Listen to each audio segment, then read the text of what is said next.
Welcome to Daditude, episode 7. We've been doing this for years. I'm here with my great co-host, the hilarious, very handsome. The only flaw with him is he's a Northern Californian. We Southern Californians, we're just better. The great Jericho Green. How you doing, buddy? How you doing? Being in Northern California is an enhancement. Thank you. It's a hella enhancement. Hella crazy. You want to tell the audience why you guys say hella up there in NorCal? I don't know the origins of it, but everybody says it. Like it doesn't matter. I mean, of a certain age, like if you don't hear anybody in their 60s and 70s saying hella, not yet. Right. But if you're of a certain age and younger, yeah, you don't remember when you started saying it, you just say it. And everybody here knows exactly what you mean. It's like, oh, that's hella lame, dude. Right? That shit was hella crazy. It is. That's what makes us better than Southern California, among other things. The Mexican food's another one. There was that Gwen Stefani, her band No Doubt. Didn't they have a song hella good like in 2004 or 5? You got me feeling hella good, so let's just keep on dancing. I know that's a lyric from I know the song. Is she in NorCal? She's SoCal. I don't know. She might be SoCal. I think she's from down here. I've always thought she was hot, man. That might be your people. Yeah, Gwen Stefani. I remember I liked her the note. She's 54. Damn. Fullerton, California. So that's down there. That's down here. That's down there with you, yeah. That's basically LA adjacent. It's all down here. Yeah, she's yours. But Gwen Stefani, I liked her back in the day. You know, Don't Speak, you know, all that stuff. Right. Oh man, what's that other one? It was on the album Ex-Girlfriend. That was another good one. Right. That was, No Doubt. BANANAS, that song with the bananas. Yeah, she teaches you. Right. She teaches you how to spell words, man, because we've all had a time in our life where you're like, banana. And she took care of that. I text you, how many N's in banana, Jericho? I think like, why don't you just listen to this song? And listen to Gwen Stefani. Everything you need to know. Thanks, Gwen. No, her banana song was great. She's got a lot of songs about a lot of fruits, citrus songs, apple, a lot. She delves into nuts too. A lot of weird music. So it works. It's food based. A lot of food based songs. We don't have a problem with that. A lot of the when we do Double Impact, it ends up being food based. A lot of food at some point. So hey.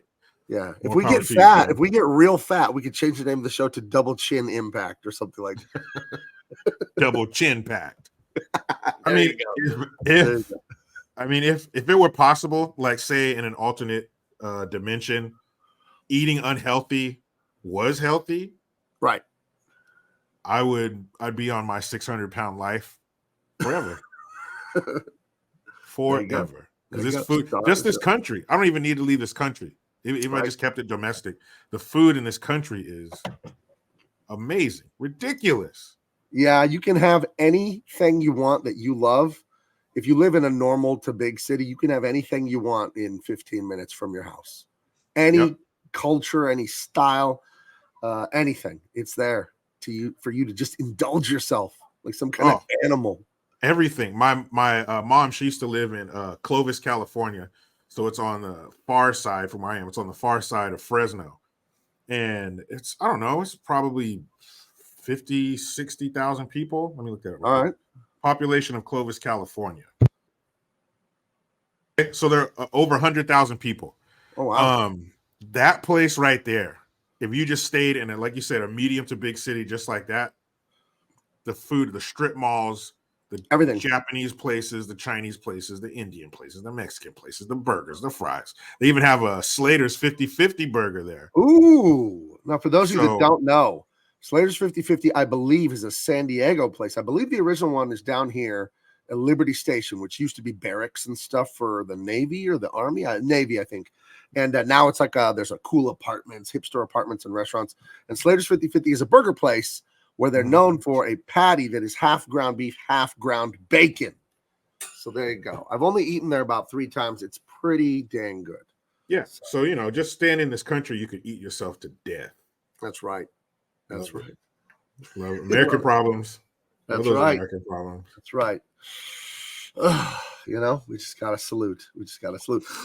So we were talking before the show. You want to talk about insecurity. I want to talk about anxiety. I feel like those are 2 sides of the same coin. Those are cousins, world's worst cousins. Hey, your cousins are coming to visit Jericho. Anxiety and insecurity. Uh-oh. Yeah. Sorry, it's very dry here. We have Santa Ana winds all week. I don't know if you have those up there, but it's like the driest wind coming in from the desert just to the east of us. So I will be imbibing during the show.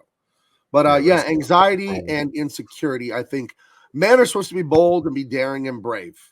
And I feel like you can only be, I don't feel like I know, you can only be brave when you are scared in life. Okay. So, I think a lot of men in a feminized society, we live in a completely gynocentric society.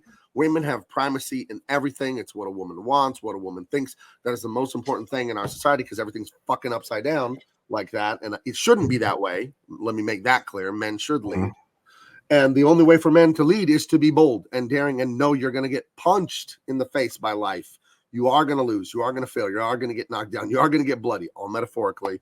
And you're going to have to be tough anyway. Talk to me about why you wanted to bring up insecurity today. What were you seeing that was just kind of driving you nuts, seeing guys being insecure? And then what do you think they should do about it, other than the obvious? Before I get into that, I'm going to address something that you said. When you said that men should lead and it's upside down and all that stuff, I saw a video today where this guy pulls into a parking lot, like an auto zone or something. And on the left side, on the driver's side, there's a female employee putting a guy's windshield wipers on for him. And on the right side of his car is another female employee installing a battery for another guy. So I think that perfectly encapsulates what you just said. Oh, that was strange. Ooh. It was strange. Like seeing a dog walk on only his front paws. It's like seeing the dog walk the owner. Yeah. What are we doing? I was like, I know they can. Right. But they shouldn't.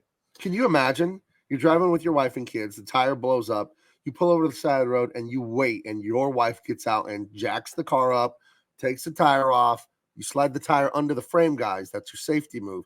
Then you put the spare tire on. Can you imagine watching your wife do all that on the side of the freeway there?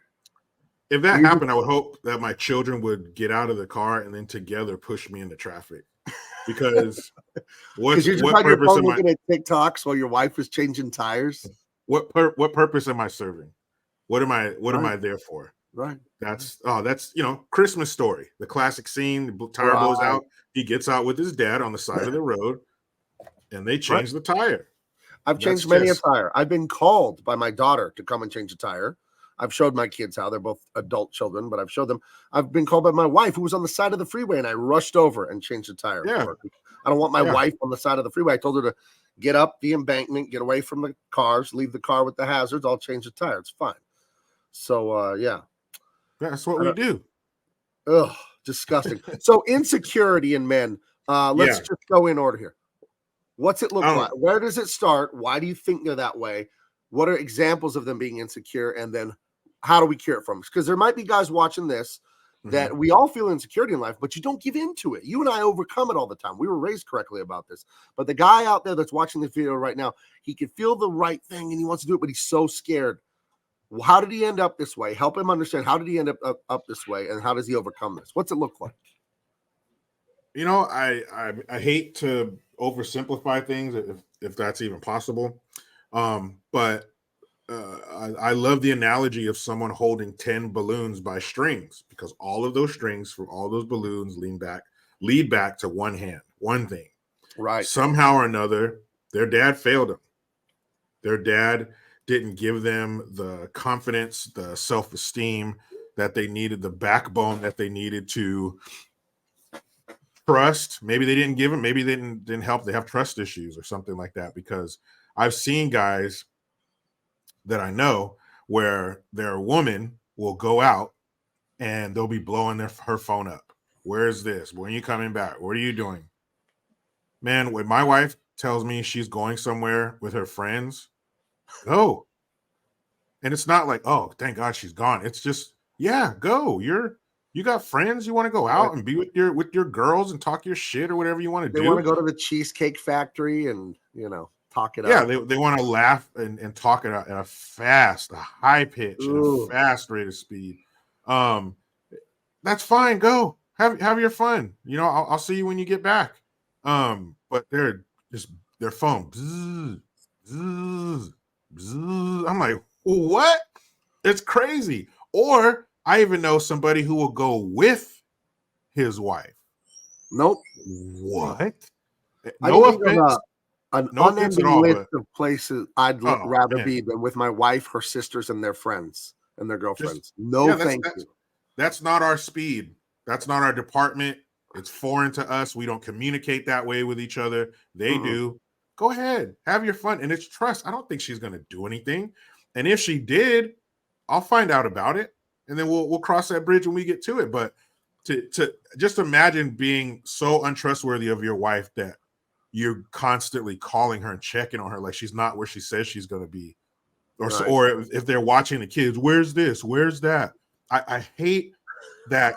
And this started in the 80s. I hate that 80s dad, that sitcom dad, that commercial dad, who if his wife goes out of town, he'll be dirty and starving when she gets back because he don't know where anything is. He don't know how to use shit. He can't wash his clothes. You just got to be, as a man, you got to be a jack of all trades. And that's where your mother comes in and your upbringing. Your mother's supposed to give you that domestic side. You should still, you may not use those skills all the time. You should still have them. You should still know how to cook for yourself and clean. I think it's amazing when adults don't know how to cook. I always think you like to eat, right? Yeah, like, what are you doing? You should know how to cook at a rudimentary level at least. My goodness, it's pathetic. Yeah, what are you doing? You can't iron your clothes. Like, you can't make yourself presentable to go out in the world. So, but you guys who are like, I remember as a kid, the same kid whose ankle I tried to realign after he broke it, but that Dr. Green. This was the early days of Dr. Green back in the 80s. I was right out of med school. I didn't really know. Top of his class, folks. Top of the class. Top of the class, straight A's. But I went and spent the night at his house one time, and his mother went out of town to visit her mom. How 80s movie is that? Right. His mom goes out of town to visit her mom, and his dad, for breakfast, he put eggs in a Tupperware dish, mixed them up a little bit, and put them in the microwave to cook them. And those are supposed to be scrambled eggs. I'm like, dude, when I started cooking at 6 years old, that's the first thing I learned how to cook was some damn scrambled eggs and toast. So you can't be like that, fellas.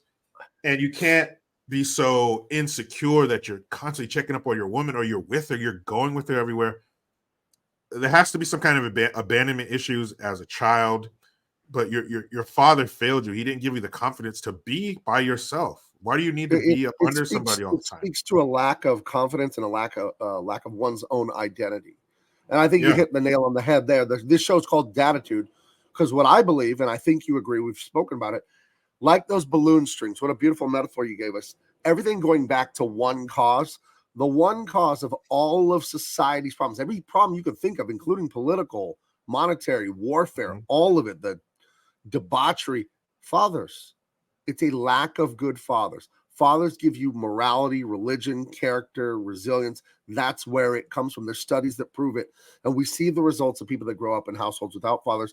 And those of you out there watching, at least half of you, way more than half of you, didn't have a father at home or didn't have a strong father in your home because of this feminist society. So it's hurt you mentally.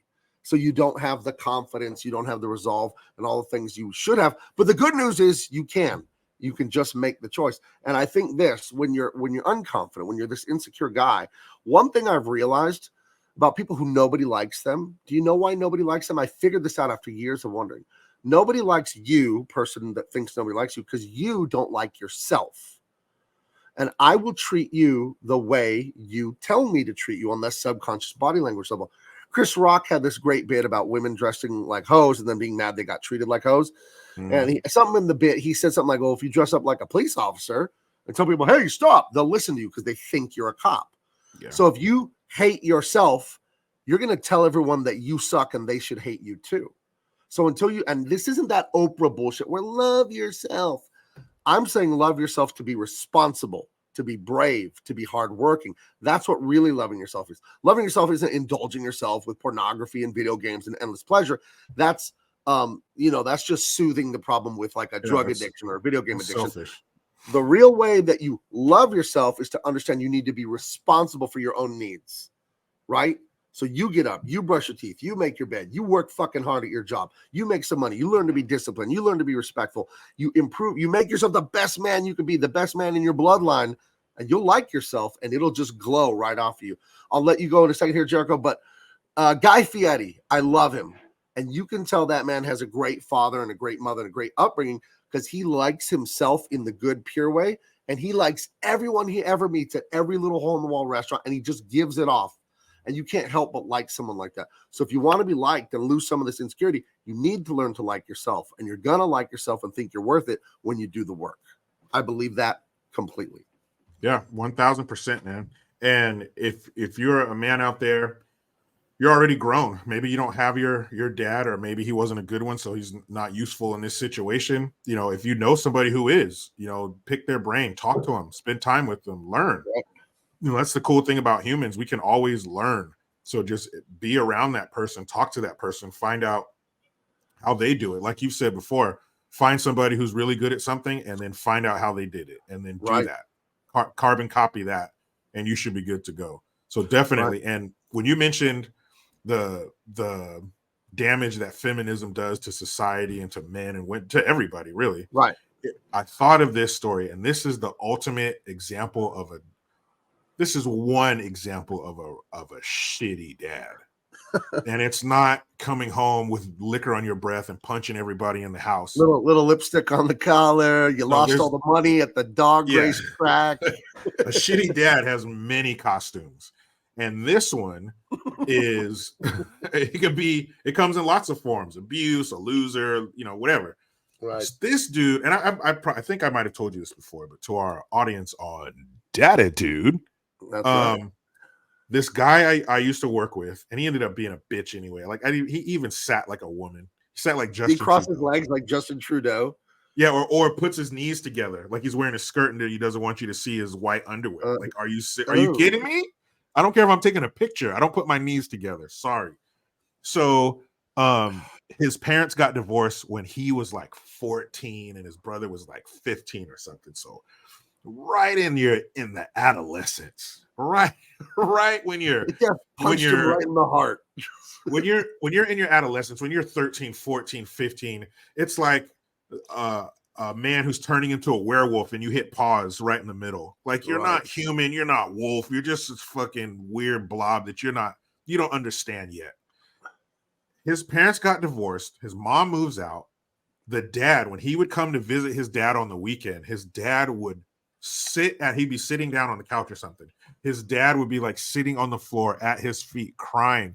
Tell your mom to take me back. Please talk to her, man. Please talk to your mom.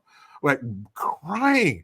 How do you have respect? How do you teach your son to be a man if you are blubbering, sobbing like a widow? What do you? I mean, I couldn't. He didn't tell me that. That's inappropriate because that's an enmeshed like relationship between parent and child, and you're not. There's always supposed to be that border. Of respect of who's the adult, who's the parent, who's the child, and you should never have a friend relationship with your children. You're their parent, you're not their friend. That's not how that works. And ever. Definitely don't go and vampire suck emotional support off your kids. Oh, you're their support. They're not your support. The fuck is this? This is a horrible story. And it's like that forever. Just because your child is 21 now doesn't mean you guys hit the bar, you start hanging out. That's still your child. You're still in a position to impart wisdom on them. You're still an example for them. You never blur that line. That line of parent and child never goes away. It might move a little bit. Yeah. You might be, we're both adults. We both, I have kids. So like, whatever, like if my dad, if he was still alive, our relationship would change. Right.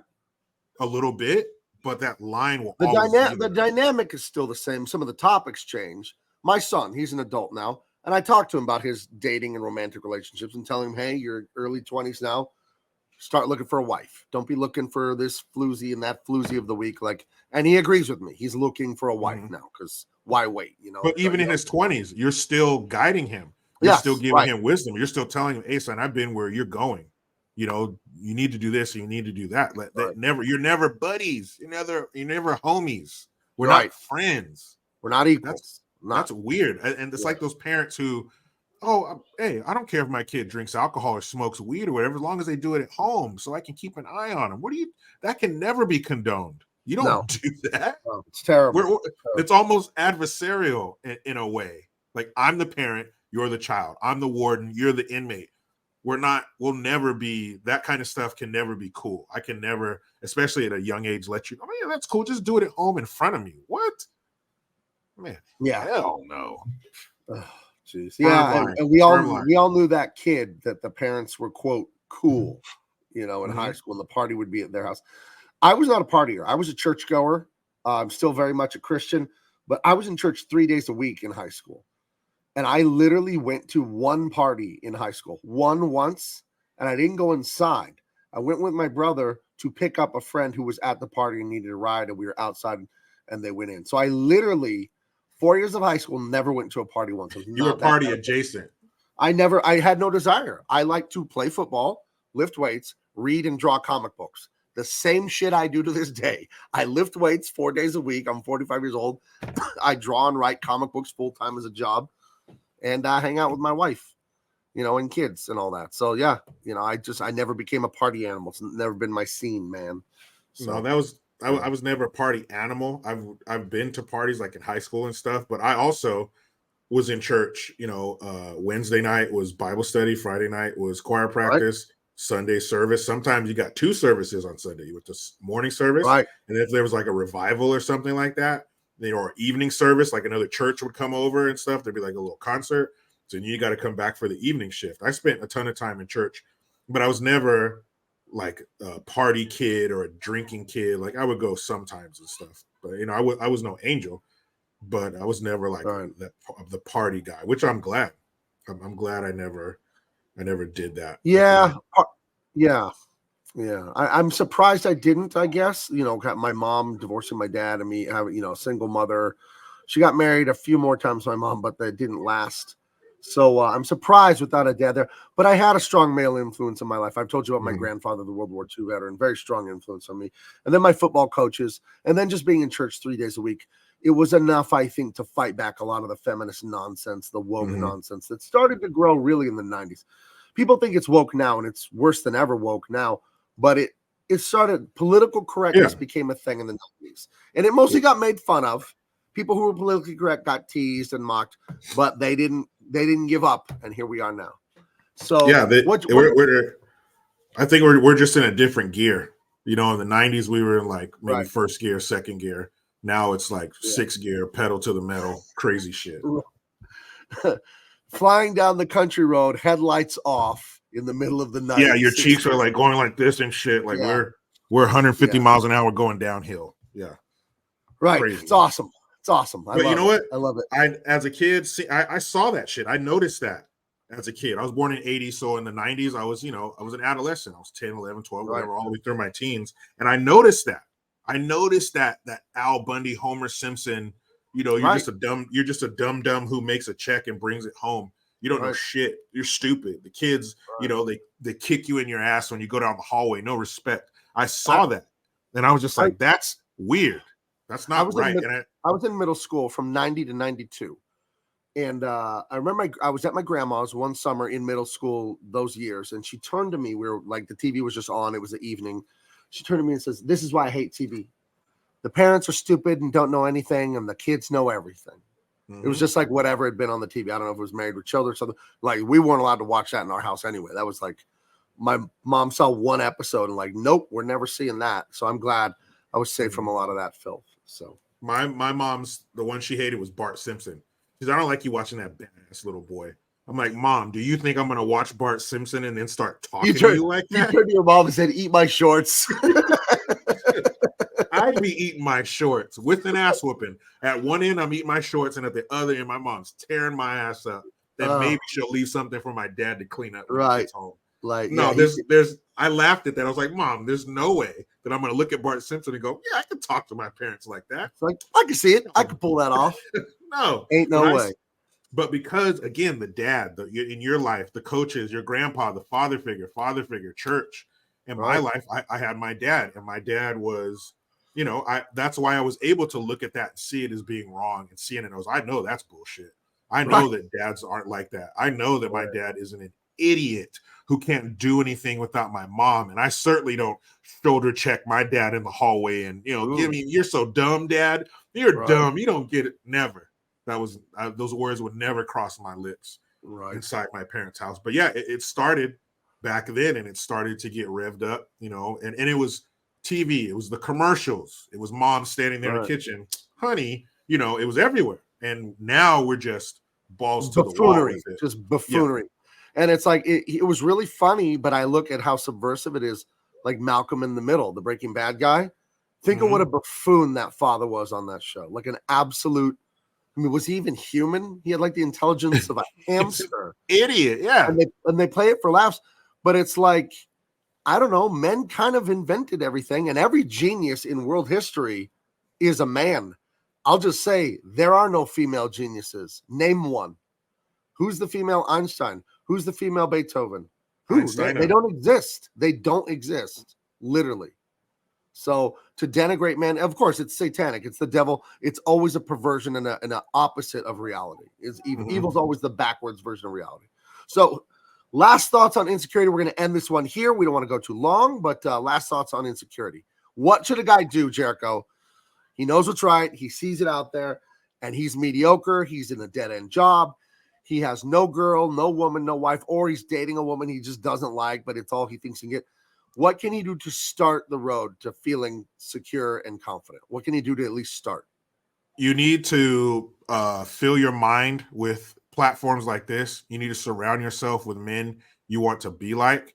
Right. And as far as relationships are supposed to be 95% good times. There's going to be bad times. You're going to have arguments. Trust me, life is going to walk up behind you, put your feet shoulder width apart, and kick you square in your ball sack a bunch of times. But that's only 5% of the time. Most of your relationships should be happy. When you think about your woman, it should bring a smile to your face. You don't take the long way home to avoid walking up the driveway. If that's the case, you're doing it wrong.